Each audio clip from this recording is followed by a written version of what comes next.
サングラス越しに見えてる部分を頑張って頑張って頑張って追いつこうとしている人が多いです。サングラス越しに見えている部分は余計な色がついているので間違えるのです。なので、見えている部分より心の深い部分にある見えない部分から。こんにちは、自分探しイズムです。私はアダルトチルドレンについての電子書籍作家です。現在のところ5冊中2冊でベストセラー1位を獲得しました。興味のある方はそちらも読んでみてください。アダルトチルドレンは極端に自信がない人が多いです。今日はアダルトチルドレンの自信について、なぜアダルトチルドレンは自信が持てないのか、どのようにしていけばいいのかということについて話します。アダルトチルドレンが極端に自信がない理由は、能力が劣っているからではありません。このように言っても、本人は能力が劣っているからだとしか思えないのですが、極端に自信がない本当の理由は、十分に愛されて育っていないからです。存在しているだけで十分に愛されていれば、自分という存在自体は OK なんだという感覚が生まれます。自分は存在しているだけで愛されるという感覚です。これが自信になります。根底にこの自信がある人は50点以上取れれば問題ないし、20点しか取れなくても、それはあくまでもその分野では20点しか取れないという限定的なことに過ぎません。逆に愛されていない人は、自分という存在は NG なんだという感覚が生まれます。自分は誰かの役に立たないと愛されないという感覚です。これが根っこにあれば、90点以上取れた時以外は自信を持てません。ましてや、ある分野で20点取ろうものなら、人間全体がダメ人間だからだと感じます。ここでのポイントは、存在しているだけで愛されたかどうかということです。例えば、良い成績を取った時だけ愛してもらえるなどというのは、本当の愛ではありません。これは条件付きの愛です。このような条件付きの愛で育ったと思う人は、条件付きの愛育ちがアダルトチルドレンを克服するための言葉という動画が参考になると思います。概要欄にリンクを貼っておきます。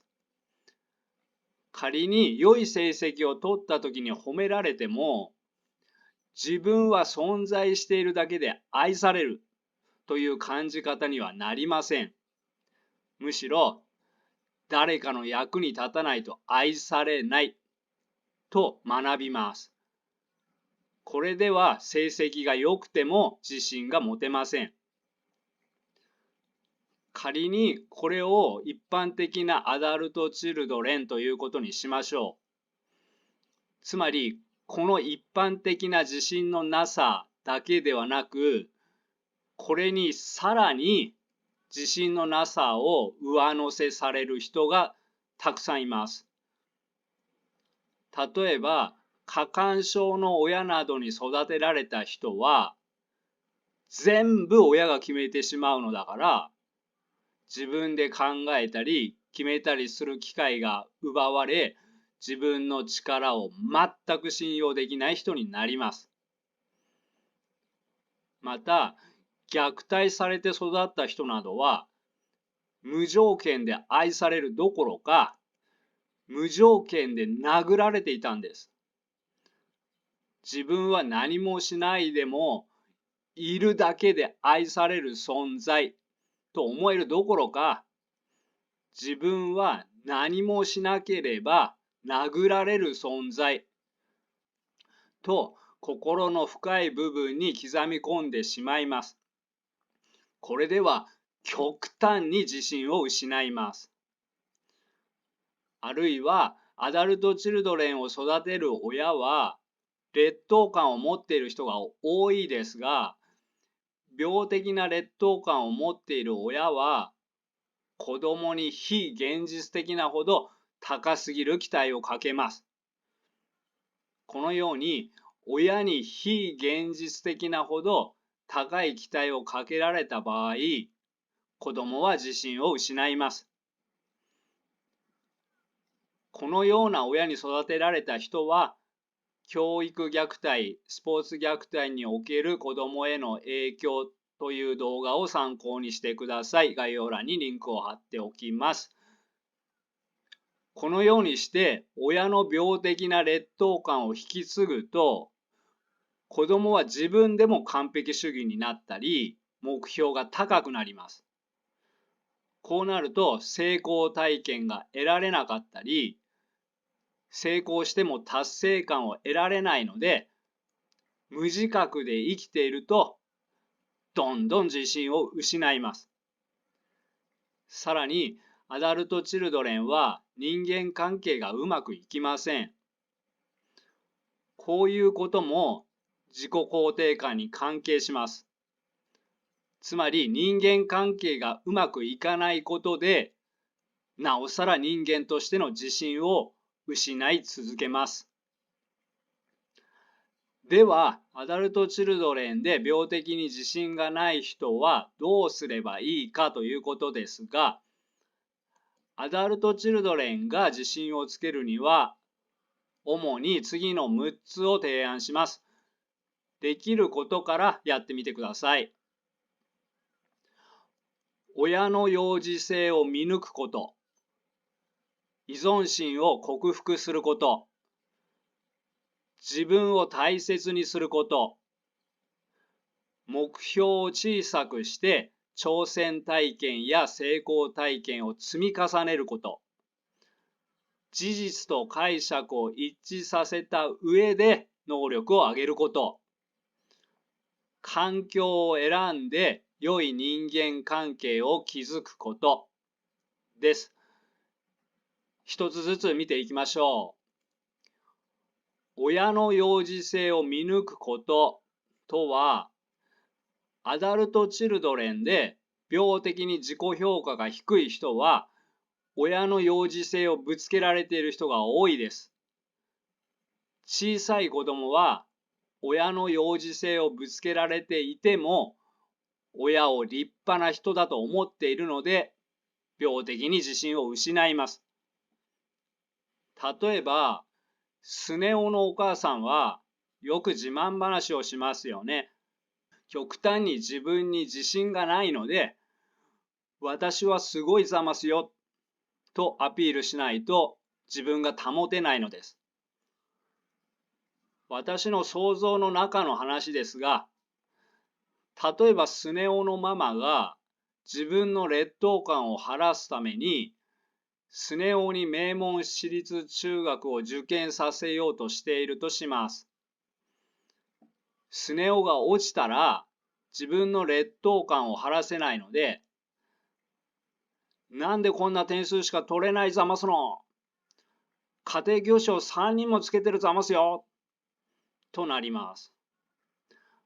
こうなればスネ夫は親の高すぎる期待に応えられなくて自信を失ったまま大人になります。でも大人になってからママの言動がおかしかったのはあの人が劣等感の塊だったからだと気づけば、そして芯から腑に落ちれば、それだけで自己蔑視は半減します。もちろん今までの歪んだ認知や感じ方が心の深い部分に染み込んでいるので、見抜いただけで自信満々の人に変身するわけではありません。プラスになるというニュアンスより、マイナス100が0になるというイメージの方が近いかもしれません。でも、このように極端に自信がない人は、過去の経験が今の自分にどのような影響を与えているのかと知ることで自己肯定感が上がってきます。単にこのような動画や本などでアダルトチルドレンのことを学ぶだけでも自己肯定感は上がってきます。地道に勉強することも大切です。次は依存心を克服することです。親の幼児性を見抜いても、その親に依存していれば、どんどん自信を失います。依存相手が親ではなくても、誰かに病的に依存していれば、自分が頼りなくなり、自信をどんどん失います。依存心が強いのは、アダルトチルドレンの特徴の一つです。人生のどこかで依存心を克服することはアダルトチルドレンの大きな課題です。次は自分を大切にすることです。アダルトチルドレンは自分をないがしろに扱っている人が多いです。自分で自分を責めているからどんどん自信を失うのです。まずは自分に対する声かけを意識して変えましょう。例えば、なんでこんなこともできないんだよ。何やってんだ俺は。私なんかいない方がいい。というような攻撃的なものではなく、最初からできるわけないよ。今はできなくてもいい。徐々に成長していこうね。誰でもたまにはミスするよね。今は落ち込んでいるんだね。ゆっくり休もうね。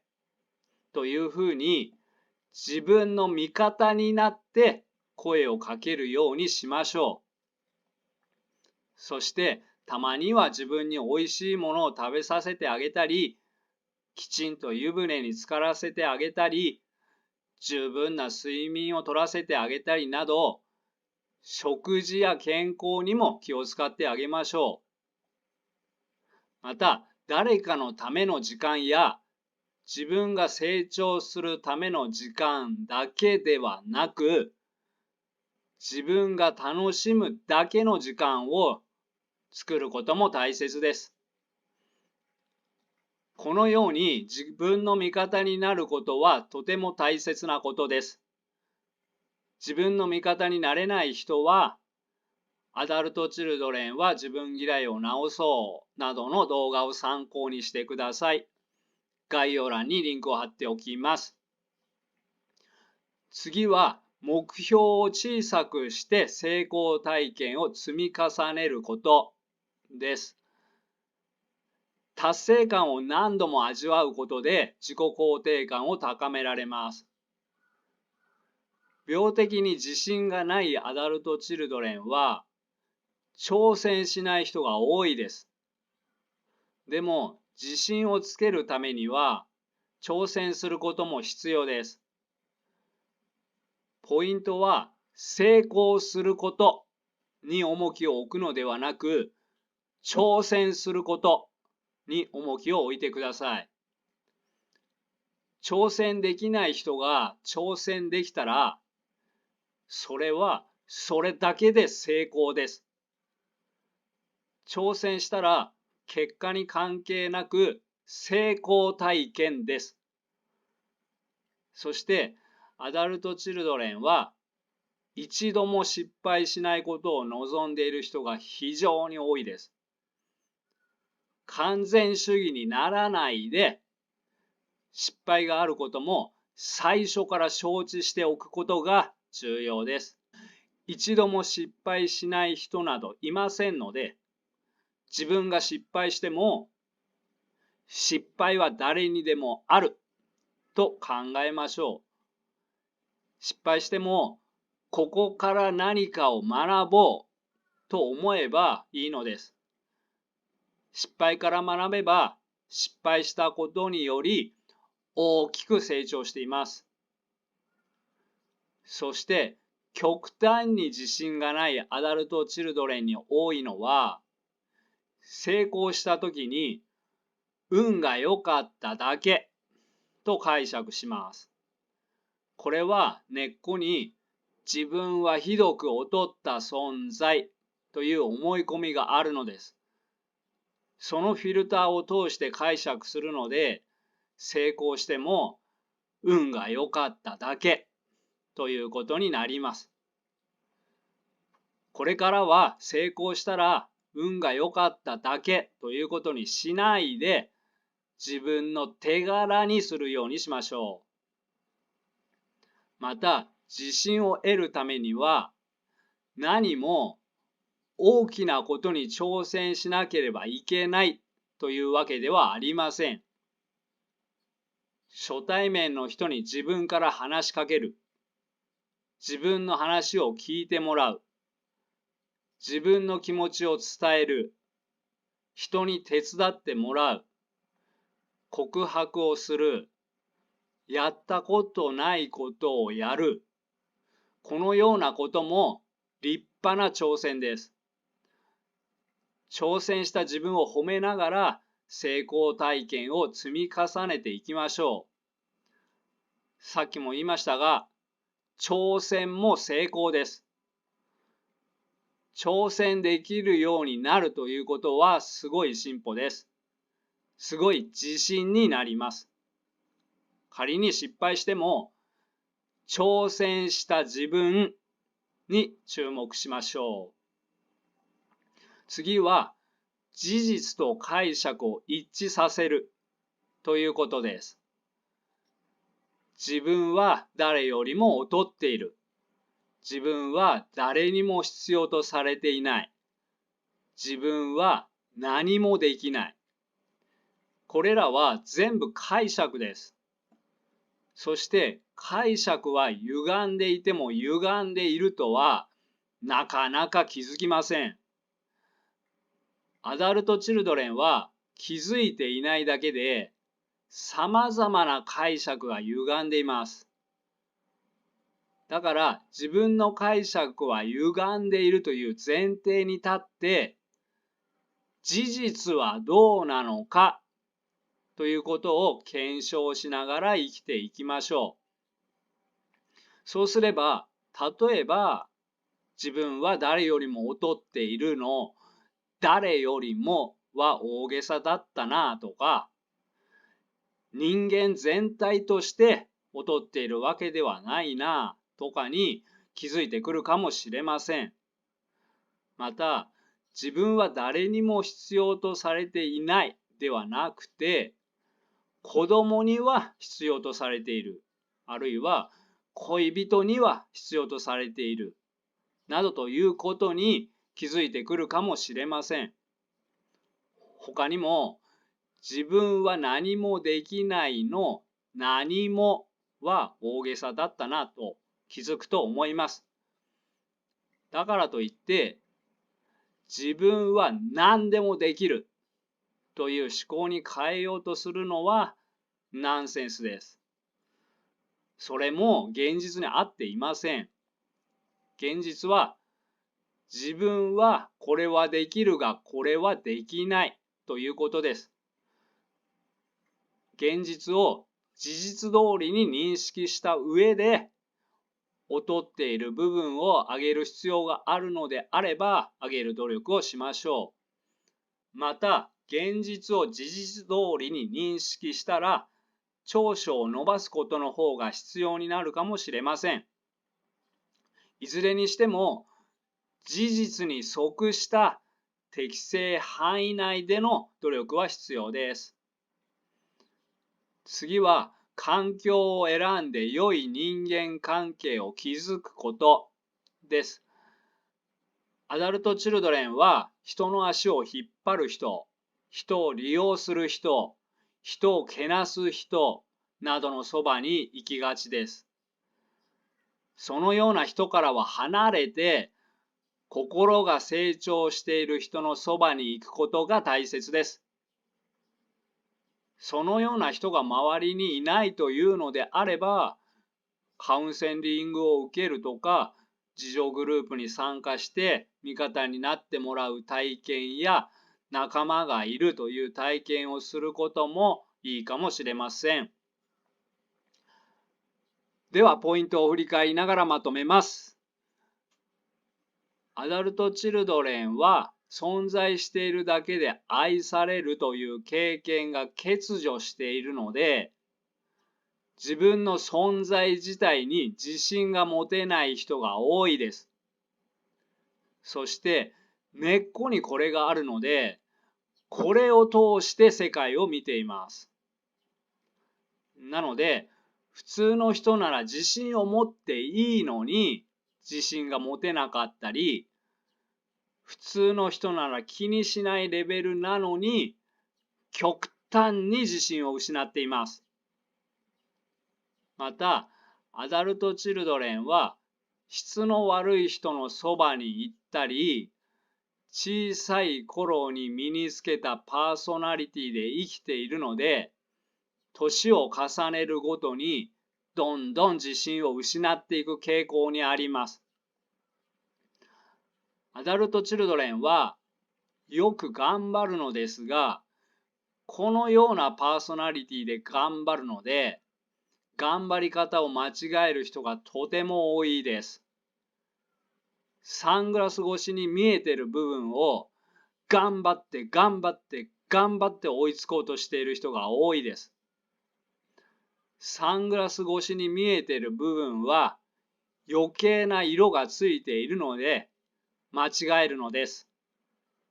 なので、見えている部分より心の深い部分にある見えない部分から徐々に働きかけましょう。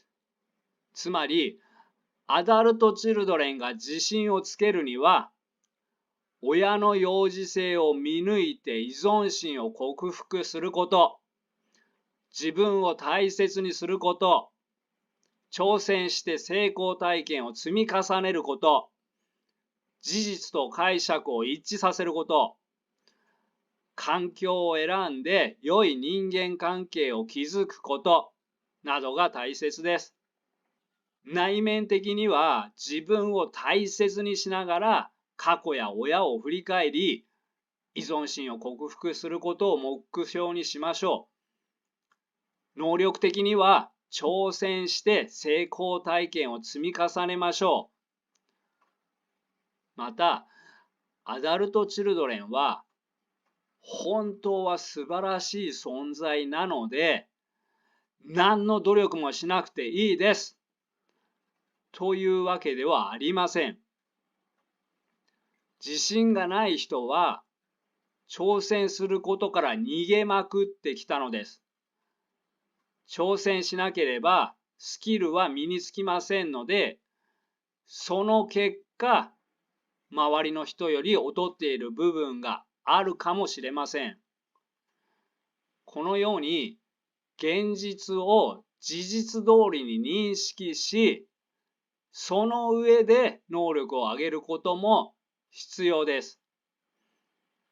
劣っているものを補うという考え方も必要ですが、長所を伸ばすということも大切です。極端に自信がないアダルト・チルドレンは、よく全てにおいて劣っていてはいけないという感じ方に陥ります。自信をつけるには、必要でない部分は捨てましょう。例えば、バレーボール選手だとします。レシーブもトスもスパイクも全部完璧にするのは難しいです。でも、どれか一つだけに絞って、例えばレシーブを集中的に練習して、レシーブだけは誰にも負けないと思えるようにすることで自信がつきます。歌をよく歌う人だったら、カラオケなら誰にも負けない。にするのは大変だけど、的を狭めて、あいみょんならとか、あいみょんの中でもマリーゴールドなら誰にも負けないというレベルにするとか、料理をする人なら肉じゃがなら誰にも負けないのように、的を狭めて練習することで自信をつけるのも一つの方法です。また、自信をつけるには環境が大事です。例えば、偏差値が県内で一番高い高校に行っても、その高校の中でビリだったら自信が持てません。むしろ劣等感を持ちます。それが人間です。それだったら背伸びして偏差値の高い高校に行くより、少し余裕のある高校へ進むという生き方を選ぶのもありだと思います。もちろんこれを見ている皆さんはもう学生ではないと思います。バレーボールや受験は関係ないと思います。これらはただの例です。極端に自信が持てない人の生き方として一つの提案です。はい、今日はここまでにします。最後までご視聴ありがとうございました。仲間の皆さん、よかったら高評価、チャンネル登録をお願いいたします。バイバイ。